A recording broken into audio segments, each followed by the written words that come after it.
샬롬 할렐루야. 누가복음 16장 10절. 지극히 작은 것에 충성된 자는 큰 것에도 충성되고 지극히 작은 것에 불의한 자는 큰 것에도 불의하느니라. 아멘. 제목은 지극히 충성된 자입니다. 어떤 주인이 종들에게 각자의 능력만큼 자금을 주었습니다. 그 중에 한 종은 5달란트를 받아서 열심히 장사하여 5달란트의 이윤을 더 남겼고, 또 한 종은 2달란트를 받아서 2달란트의 이윤을 남겼습니다. 주인은 두 사람에게 잘하였다며 착하고 충성된 종이라고 칭찬을 하지요. 이처럼 사명이 크든 작든 자신의 능력 안에서 최선을 다하면 하나님으로부터 충성된 자라는 인정을 받게 됩니다. 그러면 사명을 감당함에 있어서 지극히 충성된 자라 인정을 받으려면 어떻게 해야 할까요? 하나님을 사랑하는 사람은 작은 사명이라 할지라도 소홀히 여기지 않습니다. 사랑하는 하나님을 위해 할 수 있는 일이라면 어떤 사명도 소중하기 때문이지요. 지옥에 갈 수밖에 없는 나를 구원해 주신 것만도 감사한데, 사명 감당을 잘하면 천국에서 영광스러운 상급까지 주시니 얼마나 감사한 일인지요. 그런데 어떤 사람은 교회 안에서 당장 맡은 일은 소홀히 하면서 더 큰 사명을 주지 않는다고 불만을 품습니다. 이는 하나님께 영광 돌리기 원하는 마음이 아니라 자신이 인정받고 사람 앞에 드러나고자 하는 것이지요. 이런 사람은 충성하는 자체보다는 인정받고 충성하는 자체보다는 칭찬받는 것에 더 가치를 두기 때문에 좋은 열매를 내기 어렵고 큰 일을 맡길 수가 없습니다. 누가복음 16장 10절에 지극히 작은 것에 충성된 자는 큰 것에도 충성되고 지극히 작은 것에 불의한 자는 큰 것에도 불의하느니라 하신 대로 작은 사명을 잘 감당하는 사람이라야 하나님께서 큰 사명도 맡길 수 있습니다. 창세기 37장에서 41장을 보면 하나님께서 요셉 한 사람을 통해 이스라엘 족속이 한 민족으로 성장하기까지 애굽에 들어갈 거할 길을 여십니다. 먼저 요셉이 강대국 애굽에 들어가서 온 나라를 다스리는 총리의 자리에 오르게 하셨는데, 그렇다고 해서 처음부터 어린 요셉을 총리로 세우신 것은 아닙니다. 처음에는 애굽 시위 대장의 집에 종으로 들어가서 미천한 일부터 시작하게 하셨지요. 점차 주인의 신망을 얻게 되니 모든 살림을 주관하는 자리에 세우시고 다음에는 왕의 감옥에 들어가게 하셨습니다. 그곳은 일반 죄수가 아닌 고위층에 범죄했을 때 수감되는 감옥이었지요. 요셉은 그곳에서 여러 사람들을 만나면서 나라를 다스릴 수 있는 넓은 안목과 능력을 키울 수 있었습니다. 이렇게 13년을 보내고서야 온 나라를 다스리는 총리가 될 수 있었지요. 요셉은 타고난 성실함과 하나님께서 주신 비전을 통해 그 모든 연단의 과정을 잘 통과할 수 있었습니다. 만약 요셉이 쉬 대장의 집에 종으로 팔려갔을 때 자신의 직무를 대충 했다면 그는 종으로서 자신의 일생을 마쳤을 것입니다. 그러나 요셉은 아무리 미천한 일이라도 주인의 마음으로 최선을 다했고 책임 이상의 일을 해내므로 주인으로부터 온전한 신뢰를 받을 수 있었습니다.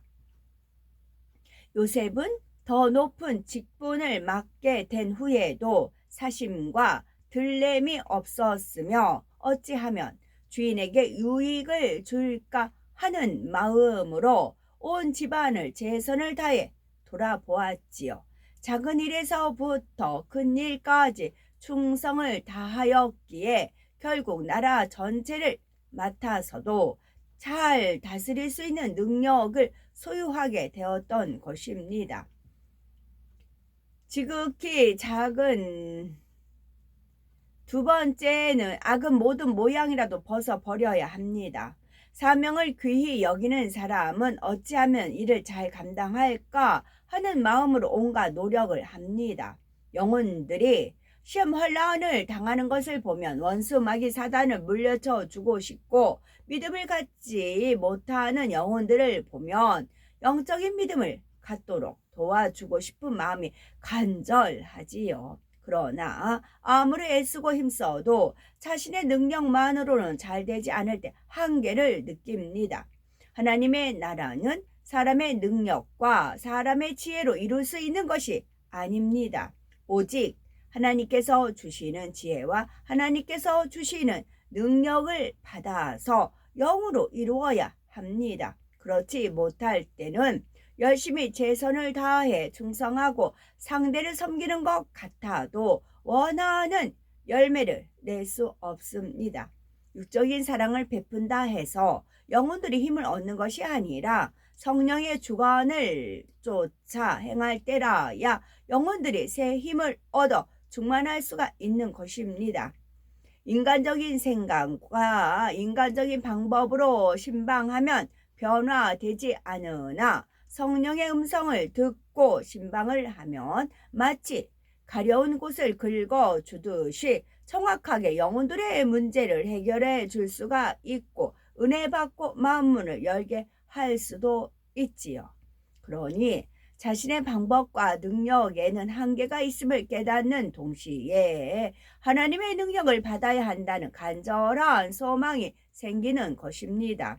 이런 소망이 생기면 자연히 겸비한 마음이 되어 기도하고 금식하며 간절히 매달리게 되지요. 따라서 사명 감당을 잘하는 것은 곧 영혼이 잘 되는 축복의 길이기도 합니다. 우리가 사명을 위해 하나님의 능력을 구하며 기도하다 보면 무엇보다 자신이 성결되어야 한다는 사실을 뼈저리게 느껴지게 됩니다. 성결되어 능력받아 열매를 내고자 하는 소망이 있으면 짜증이나 감정, 자신의 유익을 구하는 모습 등 악의 모양이라도 민감하게 깨달아 가며 버려나갈 수가 있습니다. 그래서 깨끗한 그릇을 만들어 가는 만큼 더 큰 능력을 받게 되고 많은 열매로 하나님을 기쁘시게 하며 지극히 충성된 자라는 인정을 받게 되는 것입니다.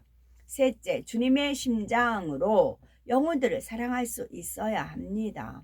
사도 바울은 내가 예수 그리스도의 심장으로 너희 무리를 어떻게 사모하는지 하나님이 내 증인이시니라 고백했습니다. 즉 사도 바울은 주님의 심장으로 맡겨진 양떼를 염려하였지요. 그러니 영혼 구원을 위해서라며 굶주림, 목마름, 추위와 더위, 피곤함과 험한 파도와 높은 산, 광야의 모든 위험도 개의치 않았습니다. 주의 복음으로 인해 겪어야 하는 어떤 수모도 뼈가 부스러질 정도로 매를 맞고 심지어 죽음의 위협까지도 감내하였지요. 사도 바울의 모든 희생은 자신을 사랑하여 피 흘리신 주님을 위한 것이었지만 동시에 주님께서 핏값으로 사신 모든 영혼들을 위한 것이었습니다. 그래서 나의 형제 곧 골육의 친척을 위하여 내 자신이 저주를 받아 그리스도에게서 끊어질지라도 원하는 바로라 고백했던 것입니다. 이처럼 자신에게 주어진 사명을 소중히 여겨서 온전히 감당하고자 기도하면서 성결되는 만큼 영혼을 위해 자신의 생명도 아끼지 않으신 주님의 마음이 임하게 됩니다. 또한 영혼들에 대한 사랑이 자라는 만큼 삶 전체를 영혼들을 위해 내어주는 심정을 깨닫게 되지요. 그러므로 영혼들을 갈무리하는 사명을 맡은 일꾼도 주님의 심장으로 영혼들을 품을 때 열심히 신방하게 될 뿐만이 아니라 무시로 그들의 형편을 떠올리며 기도하게 되지요. 혹여 뾰족한 말로 찌르고 부딪혀 오는 양떼라 할지라도 불편한 마음이 들지 않지요.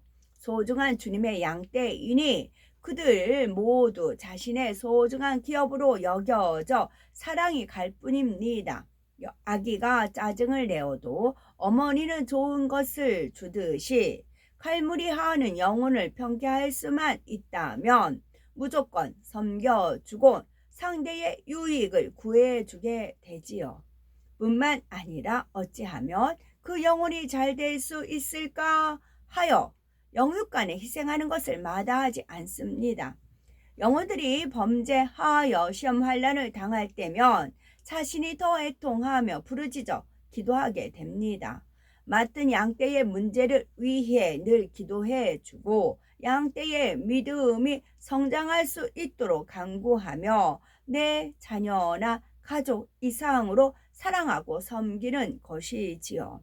이러한 사랑으로 열심히 영혼을 갈무리하여 섬기다 보면 진실을 느끼고 감사하게 됩니다. 자녀들이 성장하여 부모가 되면 부모의 진정한 사랑을 깨닫고 감사하게 됩니다. 이처럼 자신이 양떼를 갈무리하는 입장이 되어 보니 주님의 마음을 느끼는 것이고 하나님께도 감사하게 되는 것입니다. 주님의 심장으로 영혼을 품고 사랑을 주면 반드시 열매를 맺습니다. 많은 영혼을 품을 수 있는 큰 그릇이 되기에 하나님께서 더 많은 영혼들을 보내주시고 부흥에 부흥을 더하여 더 큰 사명을 맡게 되는 것입니다. 지극히 충성된 자가 되려면 첫째는 하나님께서 주신 작은 사명 하나라도 귀중히 여길 수 있어야 합니다. 지극히 충성된 자가 되려면 둘째는 악은 모든 모양이라도 벗어버려야 합니다. 지극히 충성된 자가 되려면 세 번째는 주님의 심장으로 영혼들을 사랑할 수 있어야 합니다. 아멘.